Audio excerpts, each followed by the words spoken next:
हम सभी लोग। और आज का जो मेरा टॉपिक है ये एमपीपीएससी का सिलेबस है। और एमपीपीएससी के सिलेबस में अगर आप देखेंगे तो यूनिट नंबर सेकंड में आपको एक टॉपिक मिलता है, समाज कार्य की तकनीकी और उपकरण मिलता है। ठीक है, आज हम लोग इसी टॉपिक पर चर्चा करेंगे कि तकनीकी कौन कौन से हैं और उसके उपकरण कौन कौन से हैं, है ना, समाज कार्य में। जैसा कि आप सभी लोग जानते हैं, ये समाज कार्य अभ्यास के दौरान हमें यूज़ करते हैं। अभ्यास का मतलब होता है प्रैक्टिस, है ना। तो जब कभी हम समाज कार्य अभ्यास में कोई क्रियाविधि या गतिविधि करते हैं तो उसमें कुछ तकनीकी के रूप में या कुछ उपकरणों के रूप में हम देखते हैं। जैसे आप देख सकते हैं अन्वेषण को लेकर, है ना, तार्किक तर्क की बात करें उसको भी आ जाता है उसी में। और आपका सार्वभौमिकता, जहाँ पे सामान्यीकरण की बात होती है वो भी आ जाता है। आश्वासन, पैरवी, विभाजन इत्यादि तकनीकी है। इन सभी तकनीकी का हम प्रयोग करते हैं। जैसे आप अगर देखें तो यहाँ पर मैंने आप लोगों के लिए अलग से एक बनाया हुआ है, आप देख भी सकते हैं। एक तरफ मेथड है और मेथड आप सभी लोग भली भांति तरीके से जानते हैं वाल्टर एंड्रियास फ्रीडलैंडर का, कि एक प्राइमरी मेथड्स है, एक सेकेंडरी मेथड है ना। तो तीन जो ऊपर के हैं ये प्राइमरी के अंतर्गत आते हैं और जो तीन नीचे के दिए गए हैं ये सेकेंडरी प्रणाली के अंतर्गत आते हैं। टूल्स में टेक्निक की बात करूंगा आप लोगों से कि टूल्स कौन कौन से होते हैं, ठीक है, कैसे कैसे आप इसका यूज़ करेंगे। फिर मैं बात करूंगा अभी सबसे पहले तकनीकी के बारे में। और मैंने सबसे पहले इंटरव्यूइंग ले रखा है, यानी साक्षात्कार है, सुनना है, ऑब्जर्वेशन है, प्रश्नावली है, समर्थन है, एजुकेशन है, वकालत है, एट्सेट्रा विभिन्न प्रकार के हैं। वो सभी की सभी चीज़ें अभी आप लोगों को मिलेंगी, है ना। तो हम सबसे पहले क्या यूज़ करते हैं, साक्षात्कार। कोई मुझे बताना चाहेगा कि इंटरव्यू किसे कहते हैं, साक्षात्कार कहते किसे हैं। एग्ज़ाम में आप लोगों से प्रश्न पूछा भी जा सकता है ना। ज़रा बताइए, एक बार मुझे कंफर्म करिए आप सभी लोग कि क्या हो सकता है। थोड़ा सा इस पर स्टेटमेंट आए, लोगों का अलग अलग विचार आए, ठीक है। तो साक्षात्कार आप लोग सिंपल शब्दों में अगर आपको जानना है तो आप भली भांति तरीके से जानते हैं कि जिसमें साक्षात्कारता होता है उससे संबंधित लोगों में व्यक्तिगत रूप से मिलकर उससे प्रश्न पूछकर उत्तर प्राप्त करते हैं। तो यहाँ हमें वास्तविक जानकारी प्राप्त होती है। अगर हम इस तरीके की क्रियाविधि करते हैं तो हमें कौन सी जानकारी मिलती है, वास्तविक जानकारी मिलती है ना। तो इसलिए अब जब कभी आप लोगों से ये पूछा जाए कि इंटरव्यू कहते किसे हैं, तो एक शब्द याद रखना आप सभी लोग कि यहाँ पर वास्तविक जानकारी मिलती, पहली बात। और ये दूसरी बात ध्यान रखना आप लोग कि एक या दो व्यक्ति इसमें क्या होते हैं, सम्मिलित होते हैं ना। तो कभी कभी एग्जाम में भी पूछ लेता है कि दो से अधिक व्यक्ति का भी इंटरव्यू हो सकता है क्या। तो आप क्या जवाब देंगे, हाँ या ना में बताइए जरा एक बार। साक्षात्कार एक से दो व्यक्तियों का भी हो सकता है क्या, बताइए। हो सकता है सर। बिल्कुल हो सकता है। हाँ, तो ऐसी कंडीशन पर अगर आपको आता है तो आप तुरंत उसको सही जवाब मार देना, ठीक है, कि वो आपका करेक्ट हो जाएगा, ठीक है। बेसिकली क्या होता है कि जब साक्षात्कार, जो हम एक निश्चित उद्देश्य की पूर्ति करते हैं तो उस समय हम विचारों को, भावनाओं का आदान प्रदान होता है। तो ऐसी कंडीशन पर जो सोशल वर्कर होता है उसको बहुत सारे जानकारियां मिलती थी, टेक्निक होता है। एक व्यक्ति कोई आया, अब वह व्यक्ति आया, उसके पास समस्याएं हैं, अब आपसे बात करने लगेगा उस समय। तो जब वो बात करेगा तो उसकी भावनाओं को भी आप समझेंगे, उसके विचारों को आप समझेंगे, है ना। बहुत सारी चीज़ें हैं। जब वो आपसे आमने सामने बैठकर मौखिक विचार विमर्श करेगा तो आप उसके व्यवहार को भी ऑब्जर्व करेंगे। तो ये टेक्निक है और ये करना चाहिए हर एक सोशल वर्कर को, ठीक है। तो एक लाइन में बताना चाहूंगा कि किसी निश्चित उद्देश्य की पूर्ति करने के लिए जब विचारों का आदान प्रदान होता है तो ऐसी प्रक्रिया पर सामाजिक कार्यकर्ता क्या करता है, साक्षात्कार का चयन कर देता है। तो ये चीज़ आप ध्यान रखिएगा, है ना। तो एक पॉइंट ये आपको हो जाएगी। और बेसिकली यहाँ मैंने थोड़ा सा जानकारी के लिए आप लोगों के लिए डाल दिया कि साक्षात्कार वगैरह से भी एग्जाम में प्रश्न पूछे जाते हैं, है ना। तो फ्रेंच भाषा से अभी तक आप लोगों को मैंने काफ़ी चीज़ें बताई है, हालांकि ग्रीक भाषा से लेकर भी बताया है और लैटिन भाषा से लेकर भी बताया है। यहाँ अगर हम बात करें तो अगर हम इंटरव्यू का फ्रेंच शब्द में बताएं तो इंटरव्यूअर लिखा हुआ है यहाँ पर, है ना। और उससे बना हुआ है जिसका अर्थ है यहाँ पर ग्लिम्स, मतलब झलक। अर्थात आप कह सकते हैं कि साक्षात्कार दो या दो से अधिक व्यक्तियों के मध्य किसी विशेष उद्देश्य की प्राप्ति के लिए, वही बात है कि साक्षात्कार एक निश्चित उद्देश्य की पूर्ति के लिए जो आयोजित विचार विमर्श कर रहा है, जहां पर विचारों का आदान प्रदान हो रहा है, वही बात यहाँ पे कहने की कोशिश की जा रही है, ठीक ठीक है, कि इंटरव्यू का ये अर्थ होता है। हालांकि एग्जाम में ये नहीं पूछेगा आपसे कि ये किस शब्द से बना हुआ है, यहाँ से आज तक प्रश्न आए ही नहीं कभी किसी भी एग्जाम में। बना है तो बना है सिर्फ उसके अर्थ से लेकर, उसके उद्देश्य से लेकर, उसकी मीनिंग से लेकर, ठीक है। तो मीनिंग यही है कि निश्चित उद्देश्य की पूर्ति करने के लिए आयोजित विचारों का आदान प्रदान करना, ये आपका मीनिंग हो जाएगा। आगे अगर हम बात करें साक्षात्कार में, तो साक्षात्कार के माध्यम से उम्मीदवारों की बौद्धिक क्षमता, अब आप देखिए आप क्यों कर रहे हैं, सोशल वर्कर हैं आप क्यों इंटरव्यू ले रहे हैं। जैसे अगर कोई पूछे, जब कभी आपकी जॉब कहीं पर लगे तो सबसे पहले अगर कोई सेवार्थी आपके सामने आता है तो तुरंत यही टेक्निक अपनाना है आपको, और यही अपनाया भी जाता है यही टेक्निक। तो इसमें हम देखते क्या है, बौद्धिक क्षमता, संचार की योग्यता, भाषा कौशल, आंतरिक और बाह्य व्यक्तित्व, शील गुणों इत्यादि की निरीक्षण और आकलन किया जाता है इस पे। तो बस वही चीज़ है, आपके सामने निकल कर आ जाता है कि इस व्यक्ति में समस्याएं कहाँ से है, ठीक है, उसके व्यवहार से है, और उसके व्यवहार हो या एटसेट्रा कोई भी चीज़ होता है तो हम उसी को बोल सकते हैं या तो आंतरिक चीज़ों से या हम बाह्य व्यक्तित्व को, जो भी उसके सीलगढ़ के आधार पे जो प्रॉब्लमेटिक बिहेवियर आ रहा है, अवांछनीय व्यवहार आ रहा है, वो साक्षात्कार के अंतर्गत आ जाएगा। इसीलिए हम इसको यूज़ करते हैं। और आप सभी लोग जानते हैं साक्षात्कार जो होता है वह एक आमने सामने की प्रक्रिया है। आमने सामने का मतलब ये होता है फेस टू फेस वाली प्रक्रिया होती है, ठीक है। जैसा कि आप पिक्चर में भी देख रहे होंगे कि फेस टू फेस वाली जो प्रक्रिया बन रही है यहाँ पर, यही एक प्रकार का इंटरव्यू को रिप्रेजेंट कर देता है ना। तो ये चीज़ें ध्यान रखना है आप लोगों को।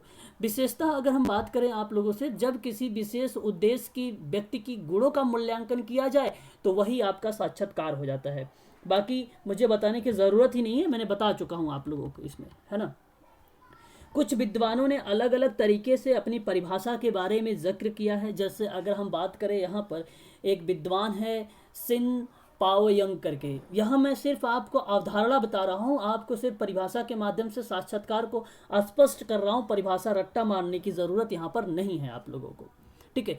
साक्षात्कार क्षेत्रीय कार्यों की एक प्रविधि है, ठीक है, प्रविधि है, और जिसका प्रयोग व्यक्ति और व्यक्तियों के व्यवहार को देखरेख करने, कथनों को लिखने की, सामाजिक सामूहिक अंतःक्रियाओं के ठोस परिणामों का निरीक्षण करने के लिए किया जाता है। इसीलिए यह एक सामाजिक क्रिया होती है। देखिए, जो इंटरव्यू अगर आप पढ़ेंगे, गूगल करेंगे, नेट और भी बुक पढ़ेंगे तो वहाँ पे अलग अलग स्टेटमेंट मिलेगा, लेकिन यहाँ जो मैं आपको दे रहा हूँ PDF, इसमें आप देखेंगे तो सामाजिक लिखा मिलेगा आपको, सामूहिक अंतःक्रिया मिलेगा, क्योंकि हम समाज कार्य में पढ़ रहे हैं तकनीकी, ठीक है। तो इसलिए ज़रूर इससे मैच करता हुआ मिलेगा कुछ ना कुछ, ठीक है। देखिए कोई शायद ज्वाइन हो रहा है, मैं उनको ज्वाइन कर लेता हूँ, 1 मिनट।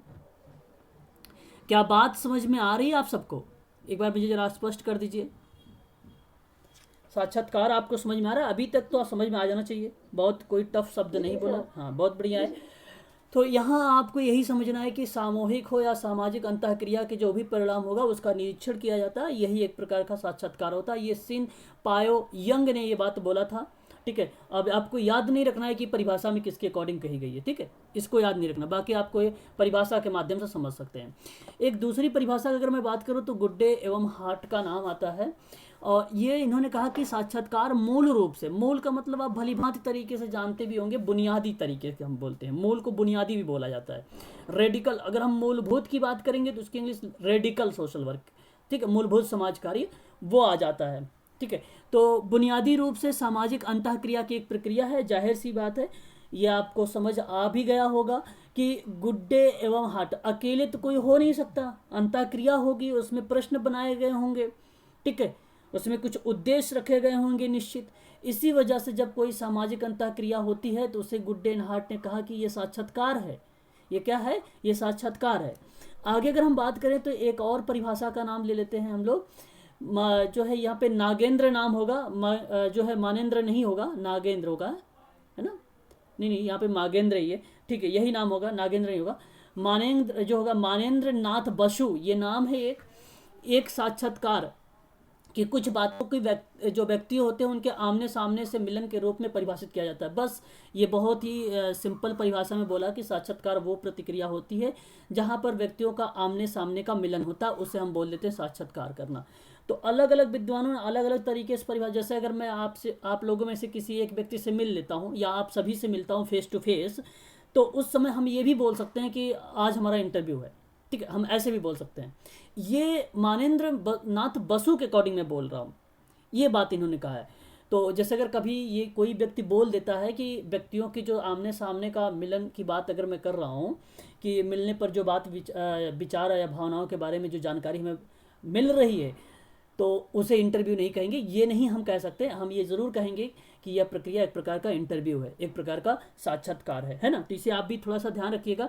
कभी कभी मैंने अभी आपको बताया भी है आप सबसे कि जो है 2 से अधिक भी व्यक्तियों को होता है, आप लोगों ने खुद बताया है, तो ये बात तो आप लोगों को पता होना चाहिए, है ना। तो एक व्यक्ति नहीं, कई व्यक्ति भी हो जाते हैं तो भी साक्षात्कार कहता है, ठीक है। तो याद रखिएगा आप लोग। डॉक्टर पीवी यंग का अगर हम परिभाषा के बारे में बात करें तो साक्षात्कार एक व्यवस्थित पद्धति के रूप में माना जाता है जिसके माध्यम से एक व्यक्ति दूसरे व्यक्ति की आंतरिक जीवन के अधिक या कम कल्पनात्मक रूप से प्रवेश करता है जो उसके तुलनात्मक रूप से अपरिचित होता है। तो ये तो बहुत ही सिंपल है और आपको पता भी होगा कि जो है व्यवस्थित पद्धति के रूप में किया जाता है। ऐसे थोड़ी ना कि आप इमीडिएटली गए इंटरव्यू ले लेते हैं किसी का, प्लानिंग होती है किसी चीज़ को करने के लिए, है ना। तो ये क्रियाविधि बताने की कोशिश की जा रही है। बहुत सारे विद्वान हैं, मैंने सबके नाम नहीं लिए हैं। तो जैसे मैं कहूँ मोजर का नाम एक आता है, परमार का नाम भी आता है, ठीक है। तो बहुत सारे विद्वान हैं, ठीक है। तो बाकी जितना मैंने बताया है आप लोगों को वो चीज़ें आप लोग ध्यान रखिएगा। बाकी साक्षात्कार को आपको पता ही होना चाहिए कि एक निश्चित उद्देश्य की पूर्ति के लिए आयोजित जो भी विचारों का आदान प्रदान होता है वही इंटरव्यू कहलाता है, वही आपका साक्षात्कार कहलाता है, ठीक है। चलिए आगे बढ़ते हैं और यहाँ पर हम विशेषताओं के बारे में जिक्र कर लेते हैं थोड़ा सा, है ना, साक्षात्कार में। तो इसकी विशेषता क्या होती है? साक्षात्कारों की जो विशेषता होती है 2 या 2 से अधिक व्यक्ति, ठीक है। जिसमें अगर हम बात करें तो 2 या 2 से अधिक व्यक्ति जब आमने सामने होकर बातचीत या संवाद करते हैं या उत्तर प्रत्युत्तर के में भाग लेते हैं तो वह भी एक प्रकार का आपका क्या कहलाता है? इंटरव्यू कहलाता है, ठीक है। तो ये तो बहुत ही सिंपल है ना। आपको समझ भी आ गया होगा कि 2 या 2 से अधिक व्यक्ति का जो है प्रतिक्रिया जाहिर की जा सकती है। अगर हम बात करते हैं प्राइमरी के बारे में, प्राइमरी रिलेशन यानी जिसको हम कहते हैं प्राथमिक संबंध, तो ये भी एक प्रकार का आमने सामने के प्राथमिक संबंधों के द्वारा ही साक्षात्कार में भाग लिया जाता। तो ये भी आपका करेक्ट जवाब हो जाएगा, है ना, ऑप्शन, ठीक है। तो जब भी कभी अगर आपको मान लीजिए प्रश्न के ऑप्शन में ये सब आते हैं कि 2 या 2 से अधिक व्यक्ति जहाँ पे आमने सामने वाद कर रहे हैं या संवाद कर रहे हैं, तर्क वितर्क कर रहे हैं, तो वो क्या है? साक्षात्कार हो जाएगा। प्रश्न कहेगा निम्न में से साक्षात्कार कौन कौन से है, ठीक है, विशेषता पूछ लेगा। या तो फिर प्राथमिक संबंध, ये तो मैंने देखा भी प्रश्न है, ऑप्शन में आया भी है इंटरव्यू वाले क्वेश्चन में, तो ये आता ही आता है ना, कि प्राथमिक संबंध को लेकर। तो ये भी आपका करेक्ट जवाब हो जाएगा। ये भी आपका सेकंड वाला पॉइंट, इसको सेकंड वाले को IMP करिएगा, स्टार लगाइएगा इस पर। थर्ड पॉइंट की अगर मैं बात करता हूँ तो विशिष्ट विषय होता है। अब आपको पता ही है, जब मैंने कह दिया कि एक निश्चित उद्देश्य की पूर्ति के लिए होता है तो जाहिर सी बात है विशिष्ट उद्देश्य होना तो तय है, इसमें कोई दो राय नहीं है। तो साक्षात्कार की प्रक्रिया में किसी विशिष्ट विषय पर बातचीत या वार्तालाप के द्वारा जो जानकारी हासिल की जाती है वही आपका कहलाता है साक्षात्कार। और साक्षात्कार भी एक प्रकार की ये विशेषता को रिप्रेजेंट कर देती है, ठीक है। तो ये बहुत ही सिंपल है और सरल भी है। ये विशेषताएं हैं जहाँ पर बातचीत या वार्तालाप कर रहे हैं तो आप वहाँ आपको जानकारी मिल रही है उस व्यक्ति के संबंध में, जितनी भी समस्याएं हैं वह आप उसे नोट कर रहे हैं, चाहे वो लिखित रूप में कर रहे हैं चाहे आप मौखिक रूप में कर रहे हैं, लेकिन कर तो रहे हैं। तो ये सोशल वर्कर बेसिकली करता है। तो ये भी समाज कार्य में ऑप्शन में देखने को मिल सकता है ना। आगे अगर हम बात करें सामग्री संकलन की बात करें तो सामग्री मतलब आप समझ गए होंगे कि डेटा को रिलेट किया गया है यहाँ पर, है ना। डेटा हम कह सकते हैं संसाधन भी, ऐसा नहीं कि संसाधन नहीं होगा, संसाधन भी होगा इसमें, है ना। हालांकि लिखा तो नहीं है लेकिन संसाधन भी इसमें इन्वॉल्व होगा। तो इस पद्धति में जो अंतिम विशेषता होती है सामाजिक अनुसंधान के लिए सामग्रियों का संकलन करना, जिसको डेटा का संकलन करना अति आवश्यक होता है, तो ये भी आपका करेक्ट हो जाएगा, ठीक है। तो डेटा भी होता है, सामग्रियां भी इन्वॉल्व की जाती हैं, है ना। तो ये सभी की सभी उसकी विशेषताओं को जो रिप्रेजेंट कर रहा है। 2 से अधिक व्यक्ति हो सकता है, आमने सामने हो सकता है, एक विशिष्ट उद्देश्य हो सकते हैं जिसमें वार्तालाप चल रही है, बातचीत चल रही है और वो भी समस्या के परिप्रेक्ष्य में, है ना। या तो फिर आपका एक हो जाएगा सामग्री संकलन के रूप में। तो ये भी आपका करेक्ट जवाब हो जाएगा, ठीक है। तो 4 विशेषताएं थी, आप समझ गए होंगे अब तो भली भांति तरीके से। चलिए आगे बढ़े, फिर साक्षात्कार के उद्देश्य ले ले, बोलिए एक बार, क्लियर हो गया? हाँ चलिए बहुत बढ़िया। अब हम बात करेंगे साक्षात्कार के उद्देश्य, इसका मोटो क्या क्या है। तो आप लोग भली भांति तरीके से जानते भी हैं, आप सबको पता भी होगा जैसे हम कहें व्यक्तिगत सूचनाएं, देखो व्यक्तिगत सूचनाएं जैसे साक्षात्कार प्रणाली में व्यक्तिगत संपर्क स्थापित किए जाते हैं। तो अगर मान लीजिए व्यक्तिगत सूचनाएं लिखी रहेंगी तो ये भी कहीं ना कहीं रिप्रेजेंट कर देगी साक्षात्कार के उद्देश्य को, और जिसमें संपर्क स्थापित करना जो एक दूसरे के विचारों और भावनाओं में प्रवेश कराने का प्रयास किया जा रहा है। ठीक है, तो ये क्रियाविधि जो हो रही है वो समस्याओं का समाधान करने के लिए किया जा रहा है। ठीक है, ये समस्याओं का समाधान करने के लिए व्यक्तिगत सूचनाएं ली जा रही है, ऐसे थोड़ी ना लिया जा रहा है उसकी व्यक्तिगत समस्याएं ली जा रही है इंजॉय के लिए, है ना। तो ये चीज़ें आप लोगों को ध्यान रखना है। नेक्स्ट अगर हम बात करें तो प्रत्यक्ष संपर्क की भी बात होती है, और इसका जो उद्देश्य होता है सूचनादाता और अनुसंधानकर्ता। अब अनुसंधानकर्ता से भी क्लियर हो गया होगा, सूचनादाता से भी क्लियर हो गया होगा, है ना। दो शब्द हैं, इनके बीच जो है आमने सामने के प्रत्यक्ष और घनिष्ठ और व्यक्तिगत संबंध स्थापित होते हैं, और यहाँ पे अधिक विश्वसनीयता जो है सूचनाएं प्राप्त करने के लिए किया जाता है।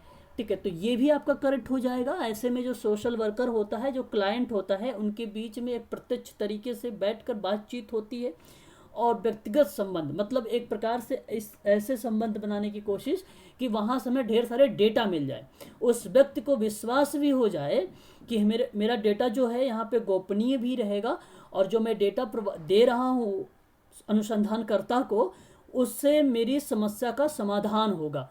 यह बात सोचेगा सूचनादाता, एक प्रकार से कौन, यहाँ पर क्लाइंट। तो यह एक प्रक्रिया जो बनती है ये संपर्क कहलाता है प्रत्यक्ष वाला। ये कौन सा संपर्क कहलाता है, प्रत्यक्ष वाला कहलाता है, जहाँ पे आमने सामने बैठकर समस्या का समाधान किया जाने की कोशिश की जा रही है। ठीक है, आगे अगर हम बात करें तो अवलोकन संभव की बात होती है। अब यहाँ पे साक्षात्कारी प्रणाली में अनुसंधानकर्ता संपर्क स्थापित करने के लिए क्षेत्र में आता है और इस प्रकार के सामाजिक घटनाओं का अवलोकन करता है और उसे आसानी से कर भी लेता है। ऑब्जर्वेशन, सोशल वर्कर महारत हासिल है इसमें ऑब्जर्वेशन करने में, है ना। एक प्रकार से अगर मैं बात करूं, सामाजिक कार्यकर्ता क्या करता है भाई, जब कोई भी क्लाइंट आता है सबसे पहले तो वो इसका ऐसे नहीं कि भाई जो आपको काम दिया गया है उसी पर ही सिर्फ फॉर्मेलिटी पूरी करनी है, हो सकता है निकल के कुछ और भी समस्याएं आ जाएं। ठीक है, उसके व्यवहार से, उसके बातचीत से।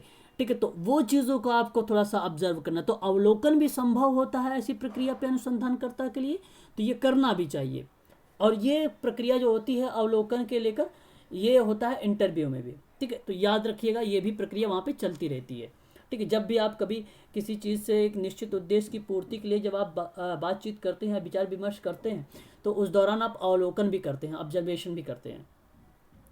समस्याओं के विभिन्न पहलुओं की जानकारी भी होती है, ये भी जैसे अगर जो भी समस्या होगी उस समस्या के बारे में सामाजिक कार्यकर्ता को जानकारी भी होगी, है ना। ऐसे नहीं कि उसकी जानकारी ही नहीं है और वो डेटा उसके ऊपर से आ रहा है, सब कुछ पता ही नहीं चल रहा है, ऐसा कुछ नहीं करना है आपको। ठीक है, तो ऐसे में समस्याओं के विभिन्न पहलुओं की जानकारी होनी चाहिए आप लोगों को, है ना। उपकल्पना का निर्माण आप जानते हैं, हाइपोथेसिस। आज 8 बजे मैं आप लोगों की क्लास लूँगा हाइपोथेसिस की ही। जैसे कि आप सभी जानते हैं कि किसी भी समस्या का जब संभावित समाधान करते हैं तो उस दौरान उपकल्पना का निर्माण हो जाता है ना, प्रकल्पना का निर्माण हो जाता है। तो ये आपको अच्छे तरीके से पता है, तो ये भी आपका करेक्ट जवाब हो जाएगा। तो ये बेसिकली इसका उद्देश्य यही होता है कि या तो हाइपोथेसिस बनाएगा, या तो जो भी समस्याएं होंगी उन समस्याओं की विभिन्न जानकारी उसके पास होगी, और उसके आधार पर निदान और उपचार वाली प्रक्रिया जो संचालित करेगा। और फिर उसके बाद इसका उद्देश्य ये भी है कि वो ऑब्जर्वेशन करता रहता है, अवलोकन करता रहता है वो, और प्रत्यक्ष संपर्क में आना जो है एक प्रकार का, तभी वो इंटरव्यू कहलाएगा जब प्रत्यक्ष तरीके से आप आएंगे, है ना। और व्यक्तिगत सूचनाएं जो ली जाती है वो बेसिकली समस्या के समाधान के लिए ली जाती है। ठीक है, तो ये भी सूचनाएं एकत्र की जाती है। तो ये 4-5 जो मैंने बताए हैं ये इसके उद्देश्य है, और ये सारे के सारे जो उद्देश्य मैंने लिए हैं ये एग्जाम में प्रश्न भी बनकर आए हुए हैं। ठीक है, तो मैं आप लोगों को जब प्रश्न करवाऊंगा तो वहाँ पे बताऊंगा कि आप लोग अपने कॉमन सेंस का प्रयोग करके लगाइए। अब थोड़ा सा मैंने वन लीनियर करके कुछ क्वेश्चंस लिए हैं। बाय द वे अगर कोई क्वेश्चंस बनता है तो एक प्रश्न अगर ऐसे बने कि साक्षात्कार क्या होता है, तो आप भलीभांति तरीके से पता होगा कि एक द्विमार्गी प्रक्रिया होती है, और इसके अंतर्गत स्वयं को दूसरे के समक्ष प्रस्तुत करने की ज़रूरत पड़ती है। तो ये एक प्रकार का मीनिंग बताने की कोशिश की जा रही है साक्षात्कार होता क्या है ना। तो वो भी आप कह सकते हो कि एक निश्चित उद्देश्य में जहाँ पर विचारों का आदान प्रदान हो रहा है भावनाओं के साथ और विचारों के साथ, तो भी वो इंटरव्यू कहलाएगा। और द्विमार्गी प्रक्रिया तो है ही, आपको पता ही है। और उसके बाद स्वयं को दूसरे के समक्ष जब प्रस्तुत करने की ज़रूरत पड़े तो वह सीधा सीधा बन जाता है साक्षात्कार। ठीक है, तो ऐसे भी प्रश्न या तो उत्तर देकर आपको सीधा प्रश्न वाला ऑप्शन में दे देगा, या तो प्रश्न यही रहेगा और ऑप्शन में आपको उत्तर रहेगा, है ना। ऐसे भी हो सकता है। साक्षात्कार के दौरान यदि आप प्रश्न को नहीं समझ पाएँ तो आप क्या करना चाहिए। ये कुछ टाइप से जैसे अप्लाइड प्रश्न बना दिए जाते हैं, है ना। तो कुछ अप्लाइड प्रश्न अगर जब बनाए जाएंगे तो वो संभावनाएं बन सकती हैं इस टाइप के अप्लाइड में। तब आप ऐसी कंडीशन पर क्या करेंगे, तो साक्षात्कार के दौरान यदि आपको प्रश्न समझ नहीं आया है तो विनम्र पूर्वक क्षमा मांगते हुए आप साक्षात्कार को प्रश्न को दोहराने के लिए कहेंगे। तो ये शब्द तो आप लोग बेसिकली अपने डेली लिविंग की अगर बात करें, दैनिक जीवन की जो क्रियाकलाप है उसमें भी इसका आप लोग यूज़ किया करें, है ना। तो इन शब्दों की अगर आपको हैबिट रहेगी तभी आप अच्छे से कर पाएंगे, है ना। तो इसका तो बहुत ज़्यादा इंपॉर्टेंट है। तो कभी कभी अप्लाइड टाइप से इस टाइप में प्रश्न पूछ लेता है। ठीक है, आगे अगर हम बात करें तो साक्षात्कार के सहायक 2 तत्वों के बारे में, तो विनम्रता होना एक इम्पोर्टेंट है और एक सकारात्मक दृष्टिकोण होना, तभी वह सही इंटरव्यू कहलाएगा। तो साक्षात्कार के 2 सहायक एलिमेंट है, एक है विनम्रता, दूसरा है पॉजिटिव, जिसको हम बोलते हैं सकारात्मकता। ठीक है, अब हम बात करते हैं यहाँ पर ये देखिए पोशाक कैसी होनी चाहिए। तो ये भी अप्लाई, जो तीसरा पॉइंट है जी सर, ये जो तीसरा पॉइंट है विनम्रता और सकारात्मकता, ये दोनों बंदों में होना चाहिए। दोनों बंदों में होना ही चाहिए, लेकिन ये आपके लिए कहा जा रहा है। तो ऐसे आपसे प्रश्न नहीं करेगा कि क्लाइंट के लिए, क्लाइंट हो सकता है विनम्र वाला ना हो, आपको सामने ऐसे भी मिल सकता है क्लाइंट विनम्र वाला ना हो।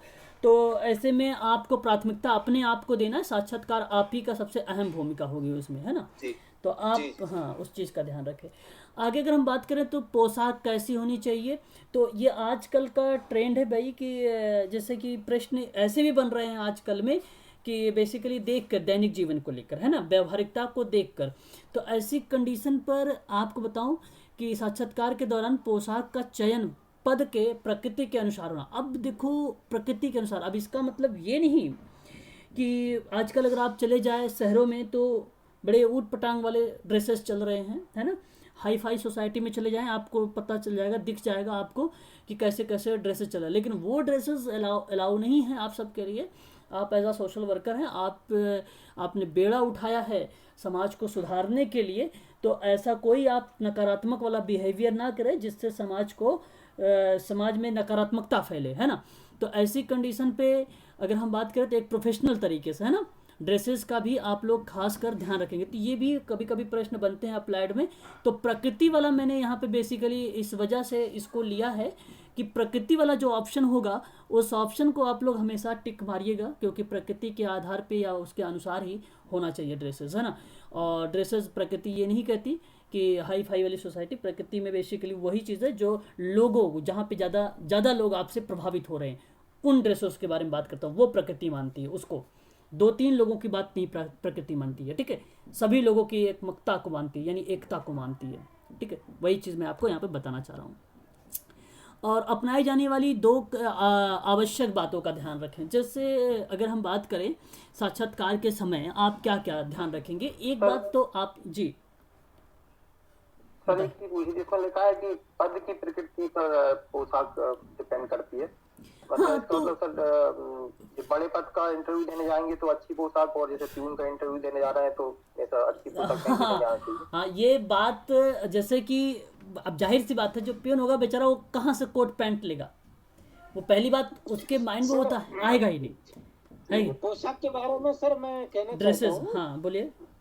कि जिसमें सर वो पोशाक पहनना चाहिए जिसमें अपने को थोड़ा आत्मविश्वास लगे और उससे कोई स्पेशल कंफर्टेबल, पोशाक की बिल्कुल जरूरत नहीं है, बिल्कुल। जिसमें अपना सहज महसूस करें और आत्मविश्वास अपना जागृत हो। मतलब बहुत ऐसी चीज़ होते हैं ना कि बहुत ऐसे भी अगर आप फॉर्मल ड्रेसेस पहन रखे हैं तो आप आपका जो मतलब जो भी इंटरव्यू हो या जिससे भी बातचीत करते हो उसमें कॉन्फिडेंस आ जाता है आपके अंदर, अगर ड्रेसेस आपके पास अच्छे अगर हैं तो। ऐसा भी होता है, आप लोगों ने शायद आपके साथ खुद हुआ होगा, आप लोगों ने देखा भी होगा कभी, अगर नहीं पहना है तो पहनना, कभी जिस दिन नए ड्रेसेस वगैरह पहनते हैं तो उस दिन पहन के निकले तो आपके अंदर खुद एक ऐसी चीज़ें आ जाती हैं, आप सभ्य दिखने लगते हैं, आप उस समय व्यवहार भी अच्छा ही करते हैं लोगों के सामने भी, ठीक है।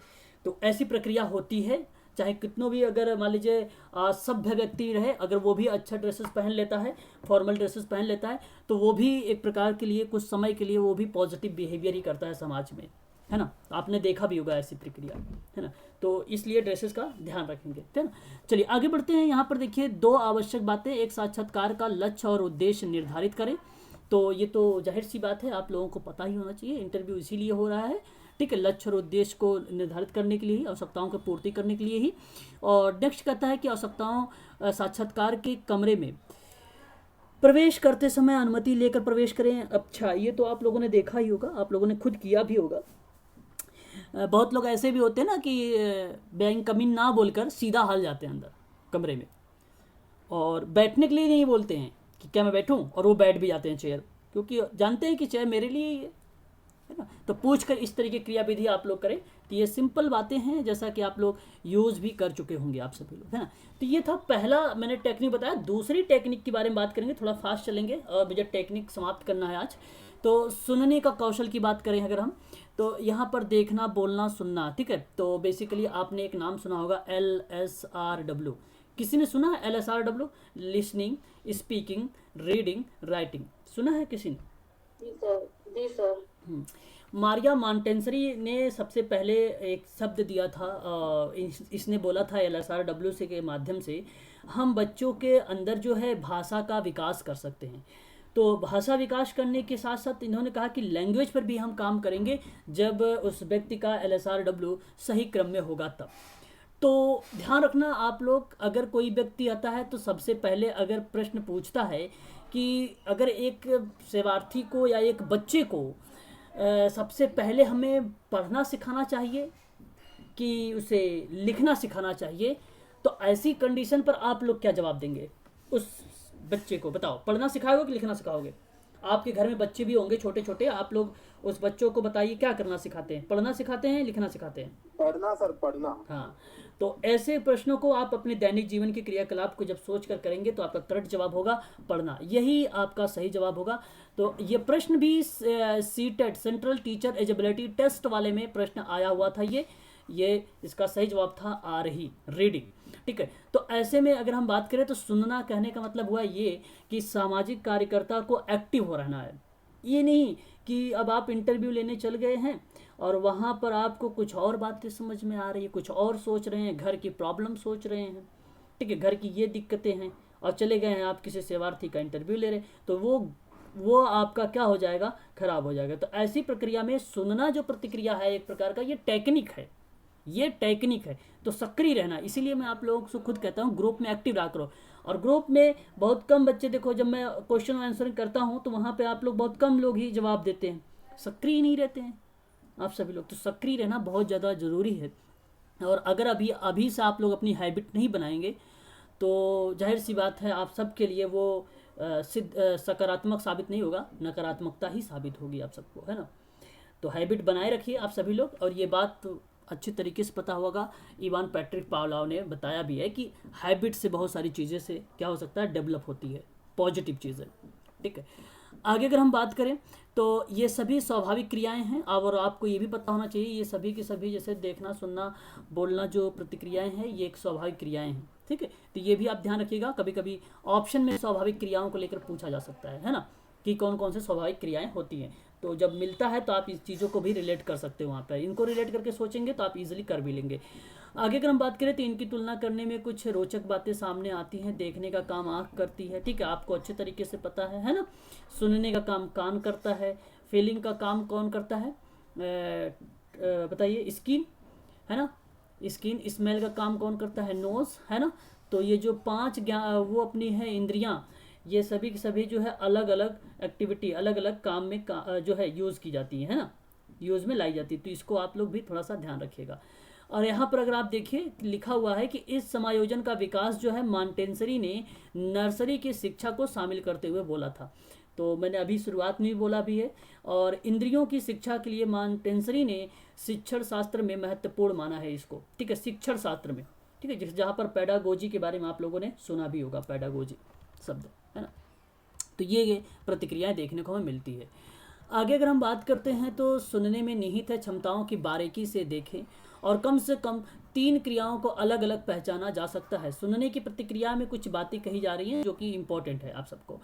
क्रम को ध्यान में रखना, और यही चीज़ है ना, जैसे मैं जो चीज़ें बोल रहा हूँ इसको आप एक्टिव हो अगर सुनेंगे तभी तो आप समझ पाते हैं कि भाई पहले क्या आएगा। पहले अंतराल आता है, फिर अध्ययन आता है, फिर निदान आता है, फिर उपचार आता है, फिर मूल्यांकन आता है।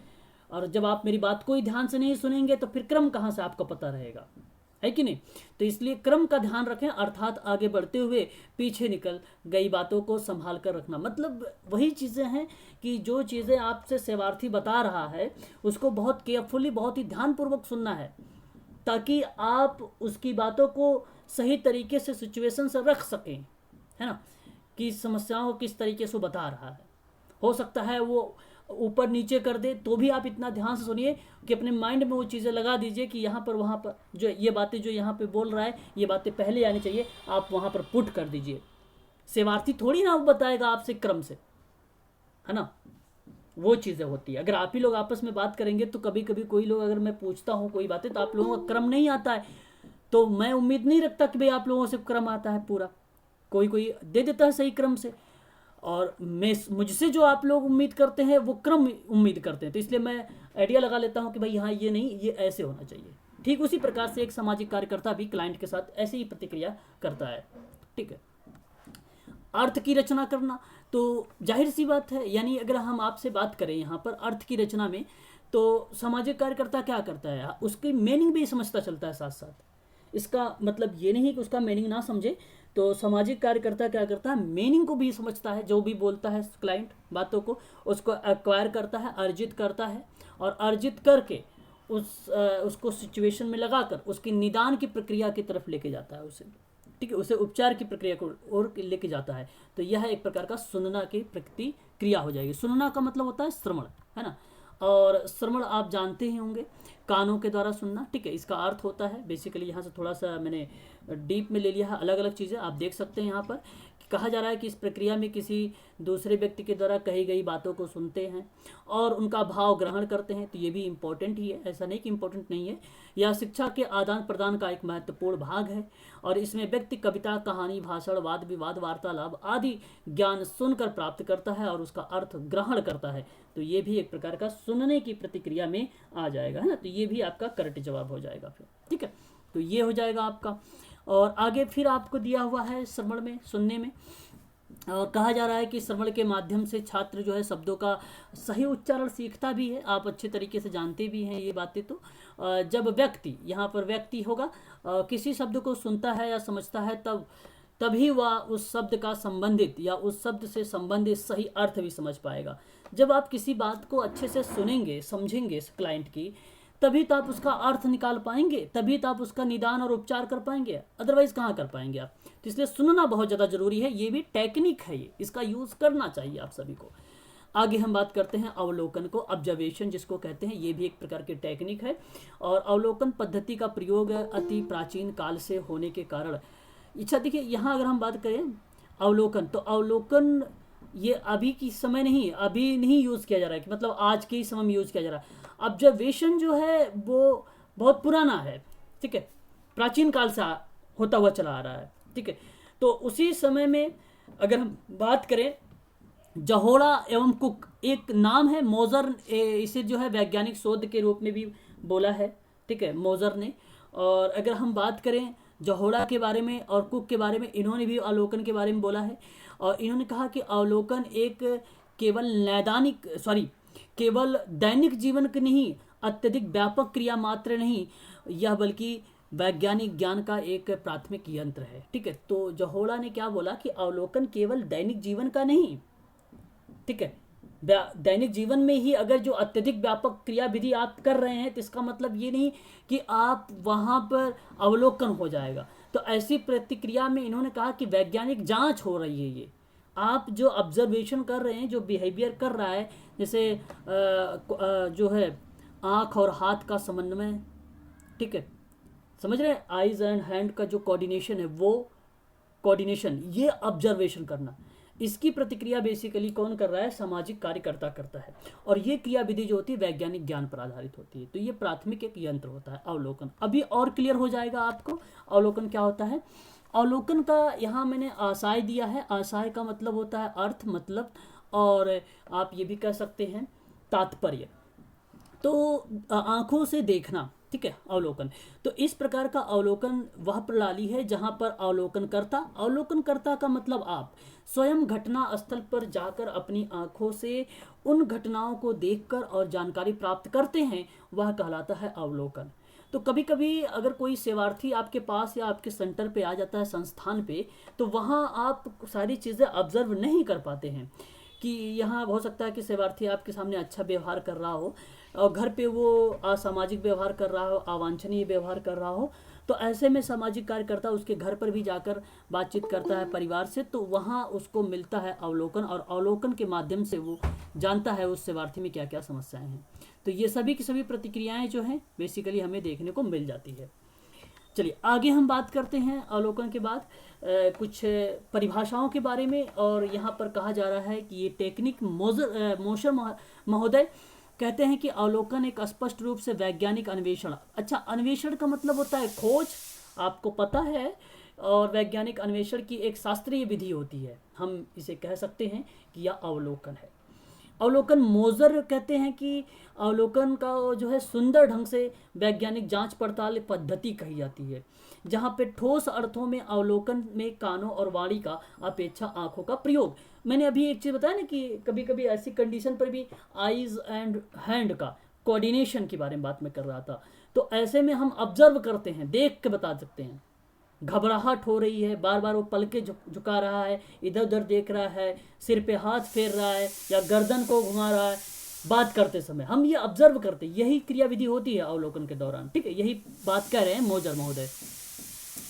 पीवी अगर हम बात करें यहाँ पर पीवी यंग के बारे में, तो इन्होंने कहा कि अवलोकन जो होता है आंखों के द्वारा विचार पूर्वक अध्ययन की प्रणाली है, जिसमें क्या होता है कि सामूहिक व्यवहार और जटिल सामाजिक संस्थाओं के साथ संपूर्णता की रचना करने वाली पृथक इकाइयों का अध्ययन किया जाता है। तो जाहिर सी बात है कि जब वो सामूहिक व्यवहार में अलग व्यवहार करता है, ठीक है, और इंडिविजुअल में अलग व्यवहार करता है, ठीक है, घर पे अलग व्यवहार करता है, तो हम हर जगह के बारे में जानकारी लेते हैं, अध्ययन करते हैं कि वहाँ पर उसका बिहेवियर कैसा रहा, समूह में इंडिविजुअल कैसा बिहेवियर रहा, घर पे कैसा बिहेवियर रहा, समाज में कैसा बिहेवियर रहा। ये सारी चीज़ें हम देखते हैं ऑब्जर्वेशन में, ठीक है, यही अवलोकन होता है। कर्ट लेविस की बात अगर हम करें या कुर्ट लेविस की बात करें, वही हैं जिन्होंने क्षेत्रवाद का सिद्धांत दिया है।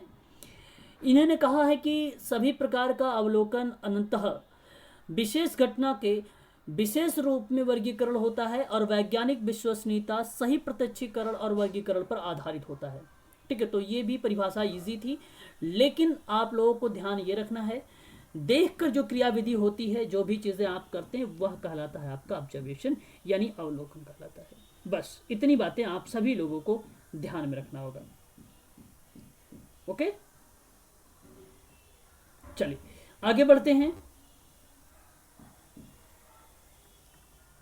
आगे बढ़ें।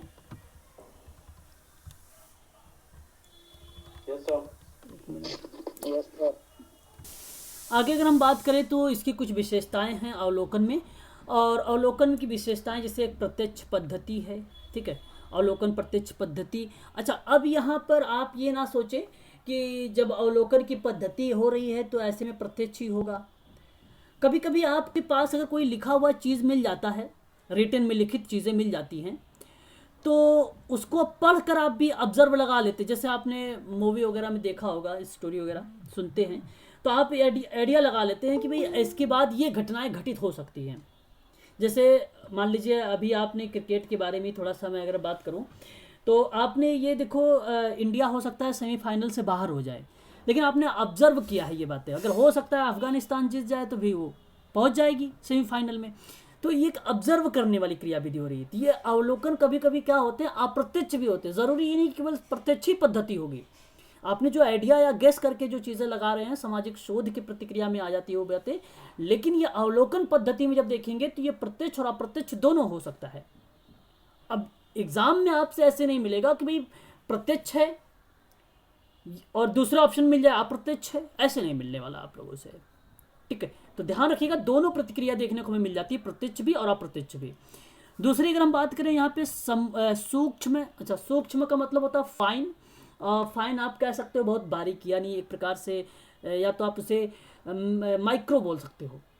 गहन एवं उद्देश्यपूर्ण अध्ययन, तो अवलोकन एक ऐसी विधि है जहां पर अध्ययन विषय और घटना के अति सूक्ष्म गहन, मतलब कहने का ये हुआ अर्थ मेरा कि इसमें बड़ी बारीकी से अध्ययन किया जाता है, ठीक है, और बड़ी बारीकी से इसका गहन अध्ययन किया जाता है। और अध्ययन करने का मतलब ये हुआ कि उसकी समस्या को समझना हुआ, उसकी वास्तविक घटना को समझना हुआ, उसकी समस्याएं हैं क्या चीज, उसका तथ्यों का संकलित करना होता है बेसिकली, ठीक है। तो ये चीज़ हो जाती है ऑब्जर्वेशन, ठीक है। तो बहुत बारीकी से आप लोगों ने देखा भी होगा सीआईडी वगैरह में, है ना, किस तरीके से वो खोज करते हैं किसी चीज़ का। आगे अगर हम बात करें वैज्ञानिक पद्धति का भी प्रयोग, अब ये सभी के सभी काम सामाजिक कार्यकर्ता करता है भाई, ये टेक्निक है। एक है वैज्ञानिक पद्धति, तो अन्य पद्धतियों की तुलना में अवलोकन पद्धति में जो होती है अधिक वैज्ञानिक होती है, क्योंकि इस पद्धति के द्वारा जो है अपनी आंखों से देखकर सामग्री का संग्रहण कर लेना, और इसलिए इसमें जो है वैज्ञानिकता पाई जाती है। तो इसलिए आपका ये भी करेक्ट जवाब हो जाएगा, वैज्ञानिकता पद्धति पाई जाती है और विश्वसनीयता तो पाया ही जाता है ना, ये आपका हो जाएगा। और फिर उसके बाद देखिए सामूहिक व्यवहार का अध्ययन हो जाएगा, कार्य कारण संबंध का पता लगाना हो जाना, मानव इंद्रियों का प्रयोग होता है, प्रयोग पूर्ण अध्ययन भी होता है, और विचार पूर्ण किया जाने वाला अध्ययन भी होता है। तो विचार भी करना, प्रयोग भी करना, मानव इंद्रियों का प्रयोग भी करना, कार्य कारण का संबंध का पता लगाना, इसका भी यूज करना, यानी प्रयोगात्मक शोध करना, सामूहिक व्यवहार का अध्ययन करना, इंडिविजुअल व्यवहार का अध्ययन करना, समाज का व्यवहार का अध्ययन करना, ये सभी की सभी प्रतिक्रियाएं जो होती हैं अवलोकन की पद्धतियों के अंतर्गत आ जाती हैं, ठीक है, याद रखना सभी लोग। और भी हैं जिसे प्राथमिक सामग्री का संकलन हो जाएगा, सरल अध्ययन करना, अधिक शुद्धता और निष्पक्षता, मतलब यहाँ पर भेदभाव वाली जैसी प्रतिक्रियाएं ये नहीं होगी इसमें, ठीक है। तो ये आपका अवलोकन हो जाएगा, ठीक है। आगे बढ़ते हैं और नेक्स्ट पॉइंट लेते हैं, प्रश्नावली। प्रश्नावली क्या है, कोई बताएगा? प्रश्नावली क्या है, बताइए। प्रश्नों का संकलन होता है जो हम मतलब पूछते हैं, तैयार करते हैं किसी भी ऑब्जर्वेशन करने, मूल्यांकन करने के बहुत लिए, बढ़िया। उसकी रूपरेखा तैयार करके हम एक प्रश्न क्वेश्चन तैयार करते हैं। तो जब सामाजिक कार्यकर्ता को प्रश्नावली की बहुत ज़्यादा जरूरी होती है, क्योंकि प्रश्नों की सूची बनाना, और बिना प्लानिंग के, बिना नियोजन का कोई कार्यक्रम ही नहीं होगा। तो इसलिए सोशल वर्कर को प्रश्नावली विधि यूज़ करनी चाहिए, टेक्निक यूज़ करना चाहिए। सामाजिक कार्यकर्ता किसी से मिलने अगर जा रहे हैं आप, तो ये जरूर सोच के जाइए कि उससे क्या क्या बोलना है, और यदि आपका इंटरव्यू भी है तो आप ये जरूर तय करके जाइए, तैयार होके जाइए कि वहां से प्रश्न आ कैसे सकते हैं हमें समाज कार्य के संबंध में, ठीक है। अगर आपसे पूछ लेगा भाई क्लाइंट अगर है, केस वर्क अगर आप करने जा रहे हैं, तो उसमें सबसे ज्यादा कौन सी टेक्निक का प्रयोग करेंगे आप, कैसे आप समस्याओं का पता लगाएंगे? सर प्रश्नावली विधि से समस्याओं का पता लगाएंगे, अवलोकन के माध्यम से भी लगा सकते हैं सर हम, ठीक है। बहुत सारी चीजें हैं, ठीक है, सुनेंगे अच्छे तरीके से ये भी लगा सकते हैं हम, टेक्निक है ये सभी के सभी टेक्निक है, ठीक है। तो यहाँ पे प्रश्नावली प्रश्नों का कथनों का समूह होगा, और उसके माध्यम से व्यक्ति से पूछकर सूचनाएं एकत्र की जाएंगी, और प्रश्नावली अनुसंधान करने का एक औजार है जिससे लोगों की सूचना एकत्र करने के लिए उनसे बहुत से प्रश्न पूछे जाते हैं। और इस विधि की खोज 1998 में लंदन में सांख्यिकीय सोसाइटी ने किया था। नाम नहीं पर्टिकुलर है, एक सोसाइटी की नाम दिया गया है, तो उस सोसाइटी वालों ने किया था, ठीक है। तो यहाँ पे कई सदस्य रहे होंगे, कई मेंबर रहे होंगे इसके, ठीक है। तो अधिकाधिक अगर हम बात करें तो वही प्रश्नावली बनाएं आप जो विषय की जानकारी हेतु, जो विषय से संबंधित हो, ठीक है। फालतू चीज़ों का प्रश्नावली ना बना लें आप, ऐसे नहीं कि भाई अब आप बैठ गए तो अब उसके पर्सनल लाइफ में चले गए प्रश्नावली बनाते बनाते, तो वो सही नहीं होगा आप सबके लिए, है ना। वो गलत हो जाएगा। ठीक है, याद रखेंगे आप लोग। तो ये चीज़ें जो होती है, क्रियाविधि बेसिकली यूज़ किया जाता है। प्रश्नों का, कथनों का समूह होता है जिसके माध्यम से व्यक्ति से पूछकर जो है सूचनाएं एकत्र की जाती है ना, तो वही एक प्रकार के प्रश्नावली के अंतर्गत आ जाएगा। आगे अगर हम बात करें तो इसकी कुछ विशेषताएं हैं, हम देख लेते हैं। जैसे प्राथमिक सूचनाएं संकलित करने के लिए एक अप्रत्यक्ष विधि है। देखो, जब भी कभी प्राथमिक सूचनाओं को संकलित करेंगे तो वह एक अप्रत्यक्ष विधि होगी। अप्रत्यक्ष विधि होने का मतलब ये हुआ आपका कि आपने एक आइडिया, एक गेस लगा के बताया है। इसका मतलब ये नहीं कि आपने जो प्रश्न पूछा, उस जो प्रश्न बना के लेकर गए हैं उसी के संबंध में उसके पास समस्याएं होंगी। हो सकता है कुछ एक्स्ट्रा प्रश्न भी आपको, या व्यवहार से संबंधित या समस्यात्मक व्यवहार से संबंधित आपको एक्स्ट्रा जानकारी मिल जाए, तो इसलिए इसको अप्रत्यक्ष विधि के रूप में, तो उस समय प्रश्न बना लीजिए, उस समय प्रश्न बना लीजिए, है ना। तो वो कभी कभी ये विशेषताएं हैं, बेसिकली अप्रत्यक्ष विधि जो है ये विशेषताओं के अंतर्गत आ जाती है। ठीक है, तो ये चीज़ आपको ध्यान रखना है। प्रश्नावली अध्ययन किए जाने वाले विषय के संबंध में प्रश्नों की सूची बनाना, ये तो आपको पता है। प्रश्नावली को डाक के द्वारा सूचना दाताओं के पास भेजा जाता है और स्थानीय स्तर पर वितरित किया। देखो, ये भी इजी है कि अब यहाँ पे प्रश्नावली को डाक द्वारा, अब डाक द्वारा ना कहकर आप ये भी कह सकते हो कि सामाजिक कार्यकर्ता के द्वारा सूचना दाताओं के पास भेजा जाना। अब देखो, यहाँ पे ये मेरा मतलब ये है बताने का कि आप ऐसा नहीं करेंगे कि इन प्रश्नों का जो पैटर्न है आप उनके पास भेज दें, क्लाइंट के पास भेज दें या उनके परिवार के पास भेज दें। आपके पास जो जानकारी आई है, जो भी डेटा आया है, आपने मैनेजमेंट के पास भेजना है। उसकी जो नीड होगी, जो उसकी नीड है, जो मैनेजमेंट, जैसे आपने नीड बना दिया कि भाई उसको स्पीच थेरेपी की ज़रूरत है, फिजियोथेरेपी की ज़रूरत है, योगा की ज़रूरत है, एट्सेट्रा, जितने भी मैनेजमेंट आपने बनाया, अब यही चीज़ें आप अपने ऊपर बात करेंगे और वो डिसाइड करेंगे कि ये व्यक्ति को ये चीज़ें मिलनी चाहिए और कैसे मिलेगी, ये बताएंगे मैनेजमेंट वाले। आपका काम इतना था केवल वहाँ से उससे जानकारी लेना। सूचनादाता प्रश्नावली को भरकर, अच्छा अब देखो, ऐसी कंडीशन पर वो क्रियाविधि आ रही है जहाँ सेवार्थी शिक्षित ना हो। ठीक है, अगर सेवार्थी शिक्षित नहीं है ऐसी प्रतिक्रिया पे, तो आप क्या करेंगे, आप ऐसे क्वेश्चन बनाएंगे कि फिल इन द ब्लैंक करके, या तो आप टिक वाला बना देंगे। और ऐसी कंडीशन पर वो सूचना जिससे पूछ रहे हैं आप डेटा, वो बताएगा तो आप ही भर दीजिए उसको, क्योंकि वो पढ़ा लिखा नहीं है ना। तो ऐसे में हम वहां पर भी इसको यूज करते हैं प्रश्नावली विधि को। मेरी बात समझ में आई आप लोगों को? अभी आप चले जाइए मलिन बस्ती वगैरह में, तो वो पढ़ने वाले लोग नहीं मिलते वहां पर, अशिक्षित ज़्यादातर मिलते हैं। तो वहां पर क्या करेंगे आप? क्या उससे कहेंगे फॉर्म भरिए? ऐसे कह नहीं सकते ना। तो ऐसी कंडीशन पर भी ये प्रतिक्रिया होती है कि जो सूचना दे रहा है, जब आप फीडबैक वगैरह की बात करें या सूचना लेने के बारे में बात करें, तो उससे दे दीजिए फॉर्म फिल करने के लिए। तो पढ़ा लिखा रहेगा तो भर देगा, पता चल। और जो पढ़ा लिखा नहीं है तो उससे क्या करोगे, तो आप भरोगे, उससे पूछोगे। ठीक है, ये प्रतिक्रिया आप करेंगे। फिर प्रश्न सरल होना चाहिए, स्पष्ट होना चाहिए, छोटे भी होने चाहिए। प्रश्न जो है एक निश्चित अर्थ देने चाहिए।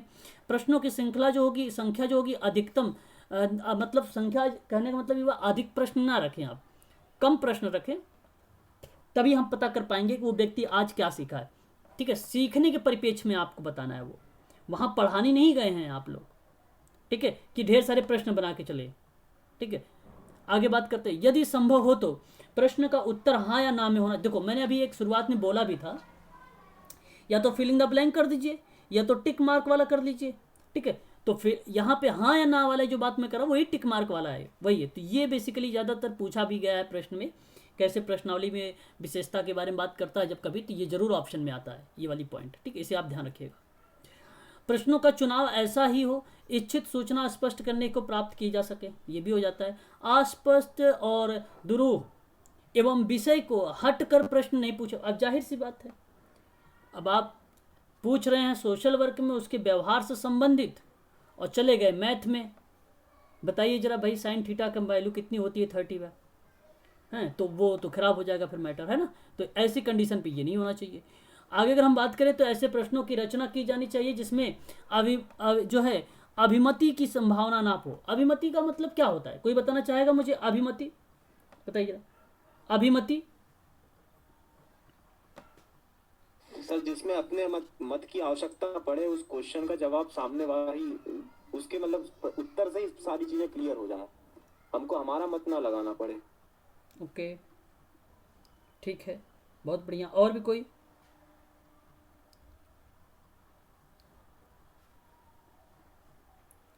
और भी कोई बता सकता है भाई? अभिमति का सही बताया आपने। जैसे अगर हम कहें एक प्रकार से ये जो बातें बताया जा रहा है कि अनुकूलित करने को लेकर बताया जा रहा है, जिससे अगर हम बात करें कि ऐसे प्रश्न की रचना की जानी चाहिए जिसमें अभिमति की संभावना, मतलब ऐसी ना हो कि उसके पल्ले ही ना पड़े वो प्रश्न कहाँ से आए, उसके अनुकूल होना चाहिए जैसा आप चाह रहे हैं, जैसा सेवार्थी चाह रहा है, जैसा सेवार्थी चाह रहा है उसके सम्मत होना चाहिए, उसके ऐसे प्रश्न होने चाहिए, उसके समस्या से संबंधित होने चाहिए, उससे बाहर नहीं होने चाहिए। ठीक है, वो चीज़ें अनुकूलित करने वाली जो है अभिमति की बात करता है, या आप सम्मत या मनचाहा आप कह सकते हैं ऐसी कंडीशन पर। ठीक है, तो ये आपका करेक्ट जवाब हो जाएगा। ठीक है, तो इसे भी आप लोग ध्यान रखेंगे। ठीक है, चलिए आगे बढ़ते हैं। और प्रश्नावली में बाकी ये सारी चीज़ें हैं, अगर आप चाहें तो यहाँ से देख भी सकते हैं। अभी मैं जो PDF है इसको दे दूंगा। कम खर्चीला होना चाहिए, समय की बचत होना चाहिए, साक्षात्कारता के पूर्वाग्रह नहीं होना चाहिए, ये भी होना चाहिए, और सुविधाजनक होना चाहिए साक्षात्कार। मानकीकृत शब्दावली होनी चाहिए, विविधता नहीं होनी चाहिए। ये भी विविधता का मतलब एक प्रकार से ये हुआ कि आप उसमें ऐसे शब्द ना जोड़ें जो सेवार्थी को ही समझ में ना आए, है ना, वो चीज़ें ना जोड़े। एक होता है सपोर्टिंग, और सपोर्टिंग एक टेक्निक है। ये इसका मतलब जानते हैं आप सभी लोग? क्या बता सकते हैं मुझे टेक्निक का मतलब क्या होगा? बता सकते हैं सपोर्टिंग?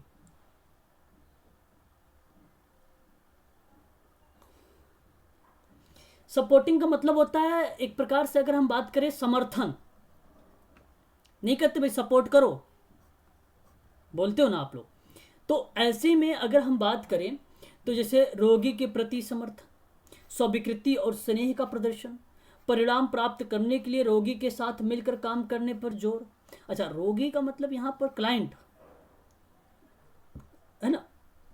एक आशावादी दृष्टिकोण का संचार, लक्ष्यों को प्राप्त करने के लिए रोगी की सुरक्षा का सम्मान करना, सपोर्ट करना, है ना। तो ये भी आपका आ जाता है ना सपोर्टिंग में। आगे अगर हम बात करें तो एजुकेटिंग टेक्निक होता है एक, है ना। तो यहाँ देखिए आपको अगर मिलेगा, अगर हम बात करें यहाँ पर एक फ्लिप क्लासरूम है जो अपनी कक्षा में शामिल करना होता है।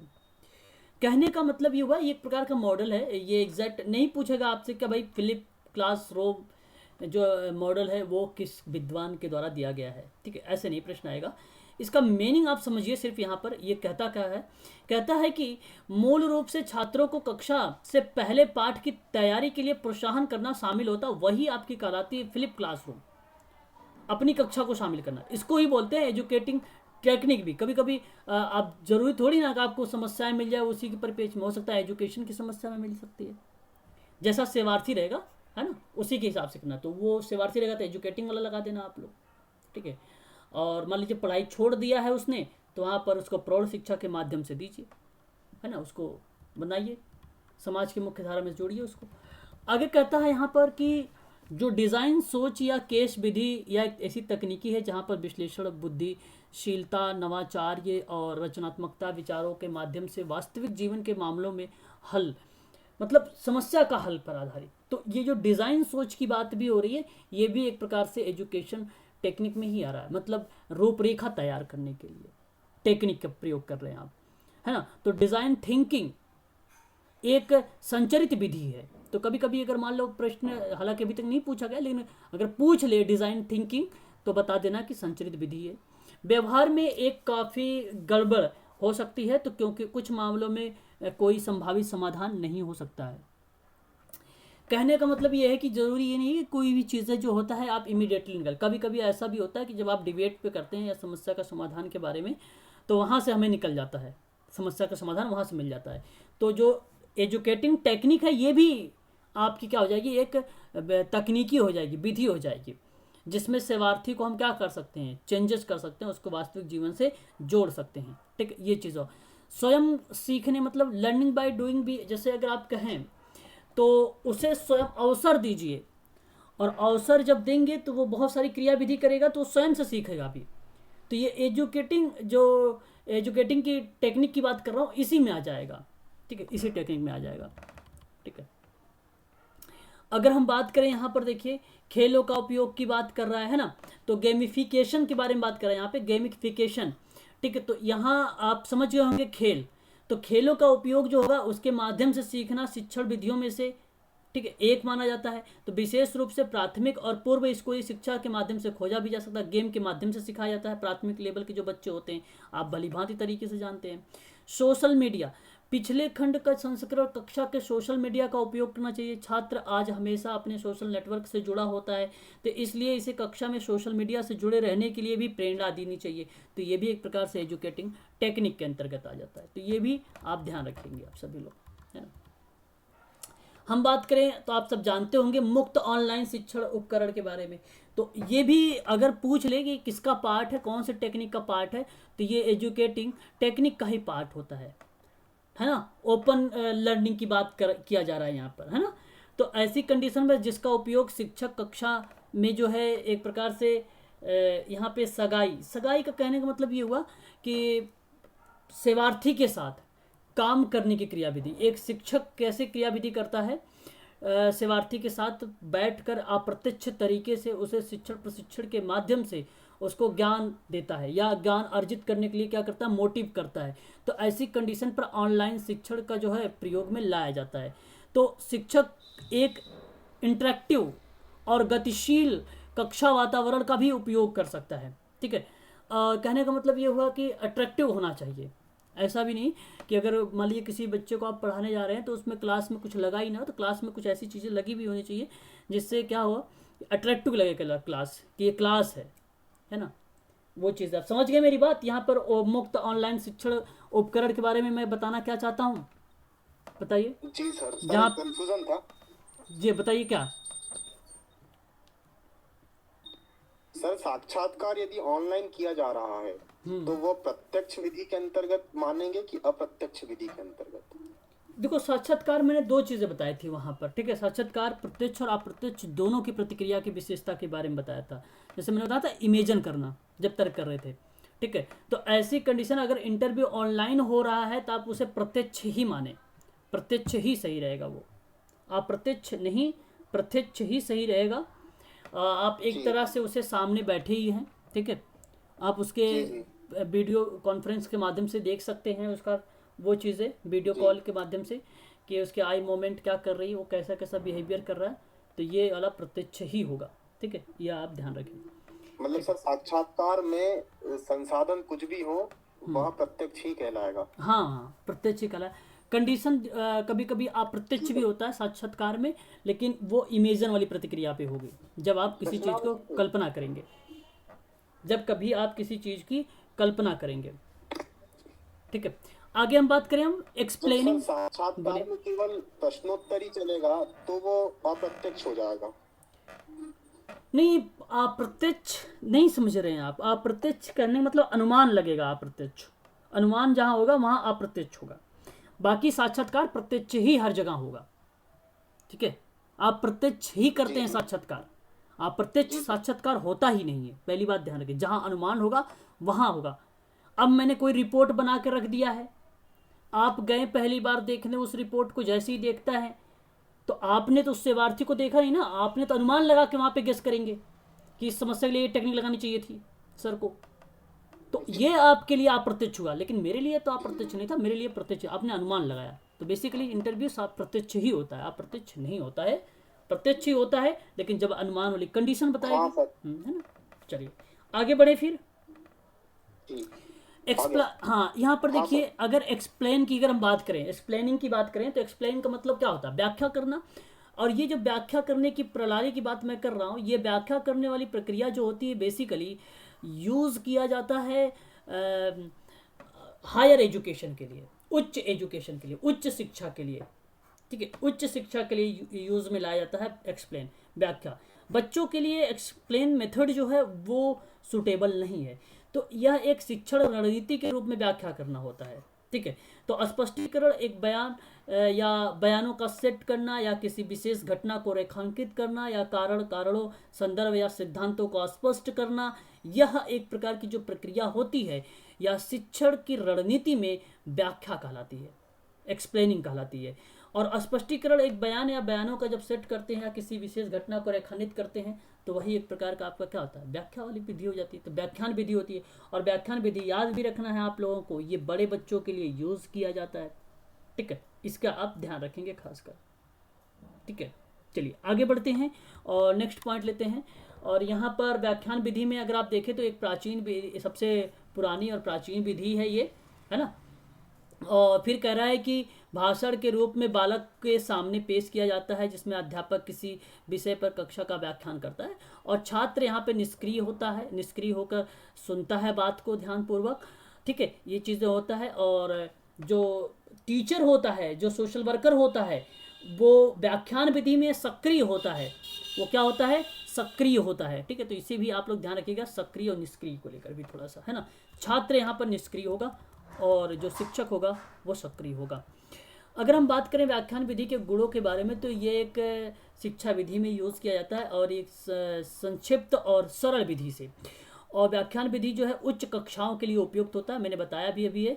और इस विधि का कम समय में अधिक पढ़ाया जाना, ठीक है, कम समय में अधिक पढ़ाया जाना व्याख्यान विधि होती है। पढ़ाते समय शिक्षक को ज़्यादा सुविधाएं होती हैं। और व्याख्यान विधि में जो है शिक्षक सक्रिय रहता है। अगर कुशाग्र से पाठ पढ़ाए तो विद्यार्थी ज़्यादा रुचि या आकर्षित पैदा भी कर सकता है। ये भी आप थोड़ा सा ध्यान रखिएगा, ये पॉइंट जो बोल्ड किया गया है ना, इम्पोर्टेंट है। और इस विधि में एक ही समय में ज़्यादा से ज़्यादा छात्र सुन सकते हैं और उसे नोट भी कर सकते हैं, ठीक है। आगे अगर हम बात करें इसके दोष के बारे में तो छात्र निष्क्रिय होगा, नया सीखने का अवसर नहीं मिलता है, इसमें छात्रों को खोज करने का अवसर नहीं मिलता है। व्याख्यान विधि जो होती है सीमित चौथे एवं सिद्धांत पर सीमित होता है, मतलब जाहिर सी बात है ये लिमिटेड होता है, इसलिए ये ज़्यादा जो है सफल नहीं है व्याख्यान विधि। उच्च कक्षा के लिए फेमस है, ठीक है।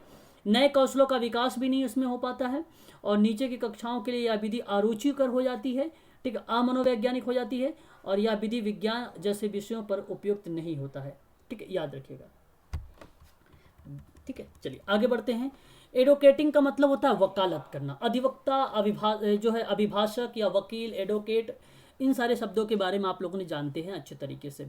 तो जिनको न्यायालय में किसी अन्य व्यक्ति की ओर से उनके हेतु या वाद का प्रतिपादन करने का अधिकार प्राप्त हो, उसे ही हम बोलते हैं एडवोकेटिंग, या हम बोल सकते हैं वकील या वकालत कह सकते हैं इसी चीज़ को, है ना। तो ये तो बहुत ही अच्छे तरीके से आप लोग जानते भी होंगे और भली भांति तरीके से आपको पता भी होगा।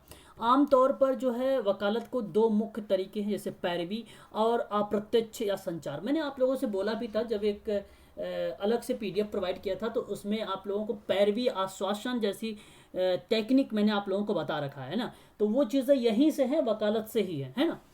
तो अगर हम बात करें निर्णय निर्माताओं के साथ प्रत्यक्ष निजी संचार माध्यम से प्रभावित करना शामिल होता है, ठीक है।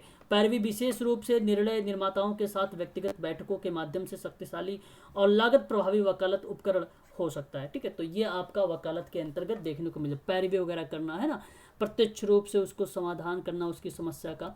तो ऐसी प्रतिक्रिया में सामाजिक कार्यकर्ता की भूमिका हो जाती है। एक स्पष्ट उद्देश्य निर्धारित करता है, अपना शोध करता है, बिल्डिंग रिलेशनशिप पर ध्यान रखता है और सोशल मीडिया के माध्यम से ड्राइव बदलने की कोशिश। ड्राइव बदले, मतलब ड्राइव का मतलब यहाँ पर ये होता है प्रेरक, ठीक है, प्रेरक। और अभी आप लोगों ने देखा भी था, एक क्वेश्चन भी आया हुआ था प्रेरक से, ठीक है। मोटो जिसको हम बोलते हैं, मोटो ना करके मोटिव बोलेंगे, ठीक है। मास्टर ईमेल मार्केटिंग और डिजिटल टूल का उपयोग करना, विधायकों के साथ जो है संवाद करने के तरीकों पर सदस्यों को शिक्षित करना और ग्रास रूट रणनीति विकसित करना, ये सभी के सभी एडवोकेटिंग का ही पार्ट माना जाता है। एग्रीइंग की बात करें तो सहमति, ये भी एक टेक्निक है, इसका भी हम यूज़ करते हैं। जैसे जिसका मत या विचार दूसरे के साथ मिलता हो और जिसकी राय दूसरे से मिलती हो, एक मतता या राजी, जाहिर सी बात है, तो वह आपका एग्रीइंग हो। मतलब आपको अपनी वाली नहीं चलानी है ना। ऐसे में ये टेक्निक लगा देनी है तुरंत कि भाई उसके साथ सहमति वाली भी टेक्निक लगा देनी है ना। फुट इन द डोर, जिसको इन शॉर्ट में अगर हम कहें तो FITD बोला जाता है। ये भी कभी कभी फुल फॉर्म भी पूछा जाता है एग्जाम में, तो ये भी आप ध्यान रखिएगा। तकनीकी एक अनुपालन की रणनीति है जिसका उद्देश्य किसी व्यक्ति को पहनने या मामूली अनुरोध से सहमत होकर एक बड़े अनुरोध में सहमत होना वही आपका कहलाता है फुट इन द डोर या एग्रीइंग कहलाता है, ठीक है, जिसको हम सहमत बोलते हैं, ठीक है। यहाँ अगर हम बात करें तो आप लोगों को भलीभांति तरीके से पता होगा टास्क सेंट्रल्ड प्रैक्टिस, मतलब हमने बताया भी आप लोगों से कि किस तरीके से टास्क सेंट्रल विलियम रीड के जो है अहम भूमिका रही है। और कथनात्मक भी दृष्टिकोण आपने देखा है, जिसको कथा दृष्टिकोण बोलते हैं, जिसको इंग्लिश में नैरेटिव अप्रोच कहा जाता है। समस्या समाधान केंद्रित की थेरेपी की बात किया जा रहा है यहाँ पे। समस्या समाधान उपागम के बारे में बात नहीं हो रही है, इसे भी ध्यान रखिएगा। संज्ञानात्मक व्यवहार थेरेपी और सामाजिक कार्यकर्ता बना, ये सारी की सारी चीज़ों में एग्री भी होना ज़रूरी है ना। तो एक एक चीज़ों में समझ लीजिए थोड़ा सा आप सभी लोग। टास्क सेंट्रल्ड के बारे में विलियम जेम्स रीड ने कहा था और लॉरा ने बोला था, एपिस्टिन ने, और ये आई थी ये जो पब्लिश की गई थी एक बुक थी, उसी बुक को पब्लिश जब किया गया था वो किया गया था 1977 में, ठीक है। तो ये अपने आप में इम्पोर्टेंट है। सम्मिलित को लेकर ये प्रश्न काफ़ी बार आया हुआ है, तो इसलिए इसे खासकर ध्यान रखिएगा आप सभी लोग। नैरेटिव थेरेपी के बारे में बात करें तो यह एक ऐसी विधि है जिसमें व्यक्ति की उसकी समस्या को अलग कर देती है, लोगों के अपने जीवन के मौजूद समस्याओं को कम करने के लिए, अपने कौशल पर भरोसा करने के लिए प्रोत्साहित करती है, ठीक है। तो कहानियों का जो अर्थ देते हैं, कहानियों को जो किसी व्यक्ति को पहचान कर आकार देने में मदद करता है, वही आपकी नैरेटिव थेरेपी कहलाती है। तो ये भी आपको थोड़ा सा ध्यान रखना होगा, है ना। नैरेटिव थेरेपी के अगर हम बारे में बात करें तो माइकल वाइट एंड डेविड एप्स्टन ने दिया है। अभी ये नाम याद रखने की ज़रूरत नहीं है, आप लोगों से भी एग्जाम में पूछा नहीं गया है, लेकिन नैरेटिव ज़रूर आता है ऑप्शन में, ठीक है। तो इसका मीनिंग समझिए, नाम ना याद रखें आप लोग। नैरेटिव थेरेपी विकसित की गई और इन्होंने गैर लाभकारी का मतलब होता है एनजीओ, और सशक्त और सहयोगी दृष्टिकोण के रूप में बनाया गया था नैरेटिव को लेकर, ठीक है। ये थेरेपी थी। उसके बाद आता है SFBT, जिसको आप कहते हैं समस्या केंद्रित संक्षिप्त चिकित्सा बोलते हो, थेरेपी बोलते हैं। ये अनुभव के बजाय किसी व्यक्ति के वर्तमान और भविष्य की परिस्थितियों में लक्ष्य केंद्रित करने की बात करता है। ये आपका कहलाता है SFBT कहलाता है, ठीक है। और जो समस्या समाधान का उपागम है वो हेलन हॉरिस पर्लमैन का है, 1957 में 4 Ps के माध्यम से उसको डिस्क्राइब किया था, ठीक है। अगर हम बात करें एग्रिंग में तो एक और नाम हमने देखा था, अच्छा वही है सॉल्यूशन जो है फोकस्ड ब्रीफ थेरेपी, जिसमें सॉल्यूशन फोकस्ड होते हैं, मतलब जो समस्या का समाधान होता है उसको फोकस किया जाता है ना। स्टीव डी जो है सोजर ने 1940 और 2005 के द्वारा इन्होंने विकसित किया था, इसको लेकर थोड़ा सा डेवलप किया था, काम किया था इस पर, ये चीज़ें आप कह सकते हो विकास।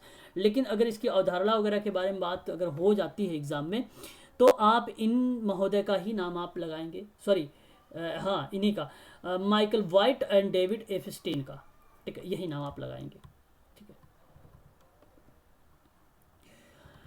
आगे हम बात कर लेते हैं, और CBT 1960 के दशक में आया, अच्छा इसे छोड़िए, इम्पोर्टेंट नहीं है ये। उसके बाद मार्गदर्शन आता है, जिसको आप कहते हैं एक प्रकार से काउंसलिंग, है ना, काउंसलिंग बोलते हैं मार्गदर्शन, या एक प्रकार से आप इसे कह सकते हैं गाइडेंस के रूप में भी।